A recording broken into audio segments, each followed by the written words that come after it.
Hello दोस्तों, नमस्कार। आप सभी का स्वागत है आपके अपने YouTube channel study for GK में। और आज के इस लेक्चर में आप जैसा कि सभी लोग देख पा रहे होंगे, संसद अगर बात की जाए पार्लियामेंट की, तो इस वीडियो में हम पार्लियामेंट से बनने वाले तमाम प्रश्नों की चर्चा करेंगे जो एग्ज़ाम की दृष्टि से महत्वपूर्ण हैं। ओके, और फैक्ट बाय फैक्ट भी समझेंगे, और इसके अलावा जो फैक्ट से बनने वाले क्वेश्चन हैं जो कि एग्ज़ाम के नज़रिए से भी महत्वपूर्ण हैं, और आखिर हमको जानना भी ज़रूरी है और देश के नागरिक के होने के मुताबिक, क्योंकि संसद आखिर हमारा देश में ये जो देश का जो संविधान है और उस संविधान में किस प्रकार वर्णित किया गया है संसद को, और हम आखिर हमारे देश की जो प्रशासनिक और शासनिक जो शासन व्यवस्था है कैसे चलती, ये भी जानना बहुत ज़रूरी होता है। तो हम आइए स्टार्ट करते हैं। और इससे पहले आपको बता दूं कि अगर अभी तक आपने चैनल सब्सक्राइब नहीं किया है तो चैनल को अभी सब्सक्राइब करें और बेल आइकन को ज़रूर ऑन कर लीजिए, जिससे हमारे आने वाले सभी वीडियो का नोटिफिकेशन मिलता रहे। ओके, तो ये आप जैसा कि देख पा रहे होंगे, इस डायग्राम के माध्यम से बिल्कुल सिंपली तरीके से समझाने की कोशिश की है आपको, और आप समझ पाएंगे अगर थोड़ा समझने की कोशिश करेंगे। देखिए, सबसे पहले अगर बात की जाए तो संसद, अगर पार्लियामेंट की बात की जाए तो हमारी जो संसद है द्विसदनीय व्यवस्था है। और सबसे पहले अगर देख लेते हैं संसद के अगर अंग पूछ लेता है आपसे एग्जाम में, क्योंकि पूछा जाता है अक्सर एग्जाम में पूछा गया है कि संसद के अंग कितने होते हैं। देखिए, संसद के अगर अंग की बात की जाए तो ये 3 अंग होते हैं, जैसे कि आप देख पा रहे हैं कि तो राज्यसभा होता है एक आपका राष्ट्रपति और एक आपका लोकसभा, ये संसद के अंग होते हैं। अगर आपसे पूछ लिया जाता है कि संसद के, अगर आपसे पूछ ले संसद के अंग के अलावा सदन, तो सदन की अगर बात की जाए तो सदन सिर्फ 2 होते हैं। आपको राइट आंसर सिर्फ 2 में लगाना है, क्योंकि 2 सदन होते हैं संसद के, एक तो राज्यसभा होता है, एक लोकसभा होता है। और अंग कितने होते हैं? 3 होते हैं। तो ये आपको थोड़ा माइंड में बातें रखनी होंगी, क्योंकि सिंपली ही संसद के 3 अंग होते हैं और सदन 2 होते हैं, एक राज्यसभा लोकसभा, और अंग में जो होता है वो राष्ट्रपति ऐड होते हैं। क्लियर है? चलिए नेक्स्ट बात कर लेते हैं। देखिए, सबसे पहले बात कर लेते हैं राज्यसभा की। तो राज्यसभा जो होता है संसद का उच्च सदन माना जाता है। और इसके अलावा ये पॉइंट देखिएगा, बहुत महत्वपूर्ण है। ये जितने भी फैक्ट दिए गए हैं आपको, इससे बनने वाले तमाम क्वेश्चन आपसे एग्जाम में पूछे जाते हैं, तो बिल्कुल हल्के में मत लीजिएगा, इनको थोड़ा फोकस कीजिएगा, समझने का प्रयास कीजिएगा। सबसे पहले देखिए, आप उच्च सदन की बात कर लेते हैं। तो उच्च सदन कैसे बोलते हैं? राज्यसभा को उच्च सदन बोलते हैं। और राज्यसभा जो होता है एक स्थायी सदन होता है। इसके अलावा राज्यसभा के सदस्य बनने की जो आयु होती है दोस्तों, इंपॉर्टेंट है, आप याद रखिएगा, 30 वर्ष होनी चाहिए। मिनिमम जो एज होनी चाहिए 30 वर्ष होनी चाहिए। इसके अलावा बात की जाए तो राज्यसभा का जो कार्यकाल होता है सदस्यों का, उनका कार्यकाल होता है 6 वर्ष का। आपको याद रखना होगा, राज्यसभा का जो कार्यकाल होता है 6 वर्ष का होता है। नेक्स्ट बात करें चुनाव की, तो चुनाव की जो प्रक्रिया है, जो इलेक्शन प्रणाली होती है इसकी राज्यसभा की, ये अप्रत्यक्ष रूप से चुनाव होता है इसका राज्यसभा का, जिसे इनडायरेक्टली बोल सकते हैं हम, डायरेक्ट चुनाव नहीं होता है। इसके अलावा जो बात की जाए तो अनुपातिक प्रतिनिधित्व, आपने राष्ट्रपति का निर्वाचन वगैरह पढ़ा होगा, तो राष्ट्रपति का जो निर्वाचन होता है वो ये अनुपातिक पद्धति के अनुसार होता है, एकल संगुणीय। तो इसी प्रकार से इनका जो चुनाव होता है राज्यसभा के सदस्यों का, वो उसी प्रकार से होता है। क्लियर है? और नेक्स्ट बात करेंगे। देखिए, 1/3 सदस्य प्रत्येक 2 वर्ष में सेवानिवृत्त होते हैं। तो ये क्रम हमेशा चलता रहता है, और हर 6 वर्ष में हर एक सदस्य का जो लिमिटेशन है वो 6 वर्ष तक का होता है। क्लियर है? या आई होप आप उच्च सदन समझ गए होंगे, यानी कि राज्यसभा समझ गए होंगे। ओके, चलिए बात कर लेते हैं हम लोकसभा की। तो लोकसभा की अगर बात की जाए तो लोकसभा क्या होता है? एक निम्न सदन होता है। और लोकसभा जो निम्न सदन होता है, इसके अलावा अगर बात की जाए तो एक अस्थायी सदन भी होता है। और उम्र आपसे पूछा जाता है कि लोकसभा का सदस्य बनने के लिए उम्र कितनी होनी चाहिए, तो आप उम्र होनी चाहिए इसकी 25 वर्ष। लोकसभा का सदस्य बनने के लिए 25 वर्ष, और राज्यसभा का सदस्य बनने के लिए 30 वर्ष। क्लियर है यहाँ तक? चलिए बात करते हैं नेक्स्ट। ये देखिए, नेक्स्ट आप इसका कार्यकाल की अगर बात की जाए तो लोकसभा का जो कार्यकाल होता है वो 5 वर्ष का होता है। इसके अलावा बात कर लेते हैं चुनाव प्रक्रिया क्या होती है, कैसे इलेक्टेड होते हैं लोकसभा के जो मेंबर होते हैं। तो आप याद रखिएगा, चुनाव जो यहाँ के मेंबर होते हैं लोकसभा के, वो जनता द्वारा प्रत्यक्ष यानी डायरेक्ट तरीके से चुने जाते हैं, और आप लोग वोटिंग वगैरह भी करते होंगे। और इसी को क्या बोलते हैं? लोकप्रिय सदन भी बोलते हैं दोस्तों, ये इंपॉर्टेंट पॉइंट है, इसे लोकप्रिय सदन भी बोलते हैं। और नेक्स्ट बात कर लेते हैं।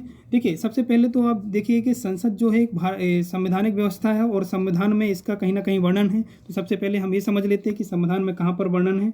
देखिएगा, आगे देखते हैं। और देखिए, पार्लियामेंट जो है वो ये भारतीय, अगर बात की जाए तो भारतीय संविधान में उसका वर्णन किया गया है, और एक संवैधानिक व्यवस्था है पार्लियामेंट। तो देखिए सबसे पहले अगर बात की जाए, ये पूछा जाता है अक्सर एग्जाम में कि पार्लियामेंट या संसद का जो प्रावधान है और किस भाग में किया गया है भारत के संविधान में। तो अगर बात की जाए तो आपको ऑप्शन ये आपको राइट करना होगा भाग 5 में। भाग 5 में क्या है, संसद को रखा गया है। इसके अलावा आर्टिकल आपसे पूछे जाते हैं, तो आर्टिकल ये टेबल आप समझ पा रहे होंगे, कुछ डायग्राम के माध्यम से आपको समझाने की कोशिश कर रहा हूँ। तो राज्यसभा का अगर बात की जाए तो राज्यसभा का जो वर्णन है संविधान के किस आर्टिकल में है, तो ये आपसे पूछा जाता है अक्सर एग्जाम में। तो आप देखिएगा आर्टिकल ये आप देख पा रहे होंगे, इस डायग्राम के माध्यम से सैंपल समझ पाएंगे। तो सबसे पहले राज्यसभा की बात कर लेते हैं। तो राज्यसभा जो है आर्टिकल 80 में रखा गया है राज्यसभा को। ओके, और इसमें सीटों की बात कर लेते हैं। दोस्तों सीटों से संबंधित अक्सर डाउट रहते हैं आप लोगों को, यहाँ से सारी चीज़ें आप क्लियर हो जाएंगी। 1 से 2 बार वीडियो को जरूर देखिएगा। और हाँ, वीडियो आपको पसंद आ रहा हो, यानी वीडियो आपको लगता है कि कुछ हेल्पफुल है आपके लिए, तो चैनल को सब्सक्राइब जरूर कर लें और लाइक करें, शेयर करें। ओके, चलिए बात कर लेते हैं राज्यसभा की सीटों की। तो राज्यसभा की अगर सीटों की बात की जाए तो अधिकतम सीटें, देखिए अधिकतम सीटें और वर्तमान सीटों में काफ़ी डिफरेंट है, आपको याद रखना होगा चीज़ों को। अधिकतम अगर सीटें आपसे क्वेश्चन पूछा जाता है कि अधिकतम सीटें कितनी हैं राज्यसभा की, तो आपको राइट आंसर लगाना होगा 250। क्या दिया है, देखिए यहाँ पर 250 लिखा हुआ है। इसके अलावा बात कर लेते हैं हम वर्तमान में। अगर वर्तमान में पूछा जाता है आपसे तो आपको टिक करना होगा 245। कितनी सीटें वर्तमान में, ये देखिएगा 245 सीटें, यहाँ पर 245 सीटें हैं। क्लियर है।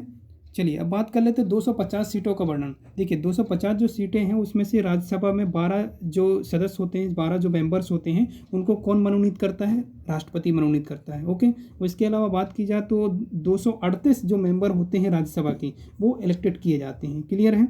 और इलेक्टेड कैसे होते हैं वो हमने पहले बता दिया है कि इनडायरेक्ट तरीके से होते हैं। ओके, चलिए अब बात कर लेते हैं 238 कहाँ से आते हैं। तो 238 जो मेंबर्स होते हैं, जिसमें से 229 जो मेंबर्स रहेंगे वो राज्य यानी स्टेट से जाएंगे, जो प्रतिनिधित्व करेंगे केंद्र पर जाकर। और इसके अलावा जो केंद्र शासित राज्यों से जाएंगे वो 8 जाएंगे। कितने जाएंगे, 8। यहाँ पर ये देख पा रहे होंगे आप लोग। क्लियर है। चलिए बात कर लेते हैं नेक्स्ट पॉइंट की। अब देखिए यहाँ पर वर्तमान में क्या है। तो वर्तमान में अगर बात की जाए तो 12 तो मनोनीत होते हैं 245 सीटों में से। और इसके अलावा निर्वाचित जो सदस्य होते हैं उसमें 233 होते हैं, जिसमें से 225 जो होते हैं आपके राज्य का प्रतिनिधित्व करते हैं, ये राज्य से जाते हैं। और इसके अलावा जो केंद्र शासित होते हैं, केंद्र शासित प्रदेश से जाते हैं, वो 8 जाते हैं।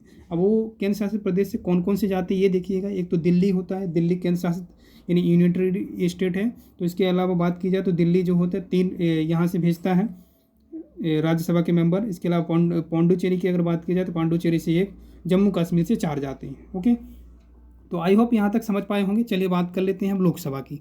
तो लोकसभा की अगर बात की जाए तो लोकसभा आप देखिएगा यहाँ पर लोकसभा को 81 में रखा गया है, राज्यसभा को 80 में और लोकसभा को 81 में। थोड़ा डिफरेंट है, आपको याद रखना होगा।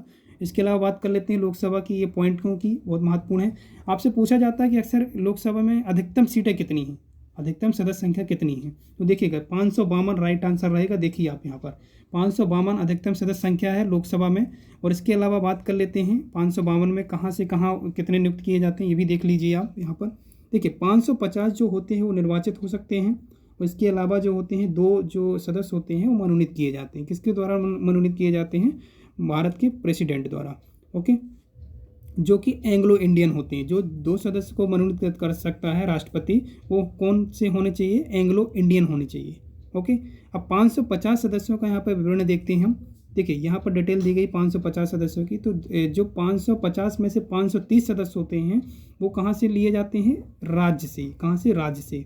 और केंद्र शासित प्रदेश से लिए जाते हैं ओनली 20। ओके, अगर वर्तमान में अगर बात की जाए तो वर्तमान में देखिएगा 545 सदस्य हैं। और 545 सदस्यों में से 2 सदस्य मनोनीत करता है राष्ट्रपति। ओके, और इसके अलावा जो 543 सीट,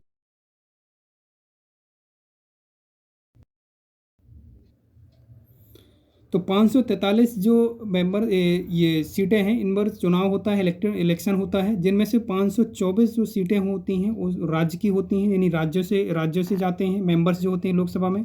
और इसके अलावा केंद्र से अगर बात की जाए तो केंद्र से जाते हैं 19। यहाँ पर देख पा रहे होंगे शायद आप, ये देखिएगा 524 इलेक्टेड किए जाते हैं राज्य से, जिसे आप MP बोलते हैं। और इसके अलावा केंद्र शासित से 19 जाते हैं। ओके, तो ये पॉइंट क्लियर करिएगा। और जो केंद्र शासित प्रदेश है वहाँ से कितने जाते हैं, दिल्ली से, देखिए दिल्ली से 7 जाते हैं। MP जो 7 नियुक्त किए जाते हैं दिल्ली से, और अन्य केंद्र शासित से 12। तो यहाँ तक चीज़ें क्लियर हो गई हैं आपको। चलिए बात कर लेते हैं नेक्स्ट। आई होप कि संसद से संबंधित कुछ फैक्ट आप लोग समझ पाए होंगे। ओके, अब इससे बनने वाले संसद से जो महत्वपूर्ण क्वेश्चन बनते हैं जो एग्जाम की दृष्टि से बहुत ही महत्वपूर्ण हैं, तो उनको सॉल्व करते हैं। ओके, चलिए। और एक्चुअली इस वीडियो का आप पीडीएफ चाहते हैं तो आप टेलीग्राम चैनल में विजिट कर सकते हैं। और इसके अलावा पॉलिटी के और भी महत्वपूर्ण टॉपिक में हमने वीडियो क्रिएट कर दिया ऑलरेडी, और यूट्यूब में आपको मिल जाएंगे, जिसमें से आपको अगर उसकी लिंक चाहते हैं तो इस वीडियो की डिस्क्रिप्शन बॉक्स में आपको मिल जाएगी। ओके, चलिए हम बात कर लेते हैं संसद से महत्वपूर्ण बनने वाले फैक्टों क्वेश्चनों की जो एग्जाम की दृष्टि से महत्वपूर्ण है। ओके, चलिए सबसे पहले बात कर लेते हैं क्वेश्चन नंबर फर्स्ट की, संसद का प्रावधान किस अनुच्छेद में किया गया है। तो सिंपल क्वेश्चन है, आपसे पूछा जाता है और काफ़ी बार रिपीट भी हुआ क्वेश्चन, तो आपको राइट आंसर लगाना है। देखिए ऑप्शन नंबर ए इसका राइट आंसर रहेगा। इसके पहले हमने जिक्र कर लिया है सारी चीज़ों का और सभी चीज़ों से रूबरू करवा दिया है। ओके, सबसे पहले यहाँ पर फैक्ट पढ़ा था, अब इसमें क्वेश्चन लगाएंगे। ओके, और आप लोग कमेंट में ज़रूर बताएं कि आपके कितने मार्क्स आ रहे हैं, कुछ समझ में आ रहा है, कितने फैक्ट आपको क्लियर हुए हैं। उन फैक्ट अगर क्लियर हुए हैं तो आप सारे क्वेश्चन लगा पाएंगे, आई होप। ओके, चलिए बात कर लेते हैं नेक्स्ट क्वेश्चन की। संसद के कितने सदन होते हैं। देखिए सदन की अगर बात की जाए तो इसका राइट आंसर हो जाएगा ऑप्शन नंबर 2। ऑप्शन नंबर अगर बी हो जाएगा, इसका 2 सदन होते हैं। ऑप्शन नंबर बी इसका करेक्ट आंसर हो जाएगा। संसद के 2 सदन होते हैं। अगर अंग पूछ लिया जाता तो अंग कितने होते हैं, 3 होते हैं। क्लियर है। चलिए बात कर लेते हैं नेक्स्ट क्वेश्चन की। तो नेक्स्ट क्वेश्चन क्या पूछा जाता है आपसे, ये पूछा जा रहा है आपसे कि संसद के कौन कौन से सदन होते हैं। सिंपल है, सदन 2 होते हैं, तो कौन कौन से सदन होते हैं। ए होता है आपका लोकसभा और बी होता है आपका राज्यसभा। क्लियर है, तो यानी ऑप्शन नंबर डी इसका राइट आंसर हो जाएगा, ए एंड बी दोनों। ओके, चलिए बात कर लेते हैं नेक्स्ट पॉइंट की। क्वेश्चन नंबर 4 की बात करेंगे तो संसद का कौन सा सदन उच्च सदन कहलाता है। सिंपल क्वेश्चन है, पूछे जाते हैं अक्सर एग्जाम में इस टाइप के क्वेश्चन। ओके, तो बिल्कुल हल्के में मत लीजिएगा, क्वेश्चन को ध्यान से पढ़िएगा आप लोग। और इसका राइट आंसर हो जाएगा option number A, Rajya Sabha. Rajya Sabha जो होता है ये क्या होता है, संसद का उच्च सदन कहलाता है। ओके, चलिए बात कर लेते हैं नेक्स्ट क्वेश्चन की। देखिए नेक्स्ट क्वेश्चन क्या पूछा जाता है आपसे कि संसद का कौन सा सदन निम्न सदन कहलाता है। तो 2 सदन होते हैं, एक तो निम्न और उच्च, तो इसका राइट आंसर क्या हो जाएगा, बी नंबर। लोकसभा का जो निम्न सदन होता है वो लोकसभा होता है। ओके, चलिए नेक्स्ट बात करते हैं, संसद के कितने अंग होते हैं। सिंपली क्वेश्चन है, देखिएगा इसका ऑप्शन नंबर ए इसका राइट आंसर हो जाएगा। संसद के 3 से अंग होते हैं और सदन 2 होते हैं, तो ऑप्शन नंबर ए इसका राइट आंसर हो जाएगा। क्लियर है। चलिए बात कर लेते हैं क्वेश्चन नंबर 7 की। तो क्वेश्चन नंबर 7 आपसे पूछा जा रहा है कि किस सदन को हाउस ऑफ पीपल कहा जाता है। क्या कहा जाता है, हाउस ऑफ पीपल। तो हाउस ऑफ पीपल किस सदन को कहा जाता है, तो आप याद रखिएगा ऑप्शन नंबर बी इसका राइट आंसर रहेगा। लोकसभा को हाउस ऑफ पीपल कहा जाता है, option number B correct answer हो जाएगा। चलिए बात कर लेते हैं नेक्स्ट क्वेश्चन की। संसद का सत्र कौन बुलाता है। इंपॉर्टेंट है काफ़ी, याद रखिएगा संसद का सत्र बुलाने का जो ये शक्ति या पावर होती है वो किसके पास होती है, संसद को सत्र बुलाने की। संसद का जो सत्र होता है वो राष्ट्रपति ही बुला सकता है। किस आर्टिकल के तहत बुलाया जाता है, तो आप याद रखिएगा आर्टिकल 108। आर्टिकल 108 के तहत राष्ट्रपति के पास पावर होती है कि संसद का सत्र बुला सकता है। ओके, तो ऑप्शन नंबर सी इसका करेक्ट आंसर रहेगा। ओके, चलिए बात कर लेते हैं क्वेश्चन नंबर 9 की। तो क्वेश्चन नंबर 9 पूछा जा रहा है आपसे कि वर्तमान में लोकसभा में सीटें कितनी हैं। सिंपल है, इसके पहले हमने ऑलरेडी फैक्टों में क्लियर कर दिया है चीज़ों को, तो इसका राइट आंसर आपको लगाना रहेगा। ऑप्शन नंबर ए इसका करेक्ट आंसर हो जाएगा 545। वर्तमान में जो सीटें हैं वो 545 हैं। चलिए बात कर लेते हैं नेक्स्ट क्वेश्चन की। तो क्वेश्चन नंबर 10 हो जाएगा आपका, वर्तमान में राज्यसभा में कितनी सीटें हैं। तो ऑप्शन नंबर बी इसका करेक्ट आंसर रहेगा। Option number B correct answer हो जाएगा 245। नेक्स्ट क्वेश्चन की बात करेंगे तो क्वेश्चन नंबर 11। क्वेश्चन नंबर 11 ये अगर बात की जाए तो करंट से रिलेटेड है। देखिएगा आपसे पूछा जाता है कि वर्तमान में लोकसभा अध्यक्ष या लोकसभा स्पीकर कौन है। तो आप याद रखिएगा लोकसभा जो अध्यक्ष और स्पीकर हैं ये ओम बिरला हैं। ऑप्शन नंबर ए इसका राइट आंसर हो जाएगा। ओके, इस वीडियो का लास्ट क्वेश्चन है दोस्तों, वर्तमान में राज्यसभा का उपसभापति कौन है। ये करंट से रिलेटेड क्वेश्चन है, पूछे जाएंगे आपसे आने वाले एग्जाम में। तो याद रखिएगा ऑप्शन नंबर सी इसका राइट आंसर हो जाएगा, एम वेंकैया नायडू, जो वर्तमान में क्या है, उपराष्ट्रपति हैं हमारे देश के। चलिए तो दोस्तों वीडियो आपको कैसा लगा कमेंट में अपनी राय ज़रूर बताएं। ओके, और अब मिलते हैं किसी नए टॉपिक के साथ किसी नए वीडियो में। तब तक के लिए आपसे विदा लेते हैं। जय हिंद, जय भारत।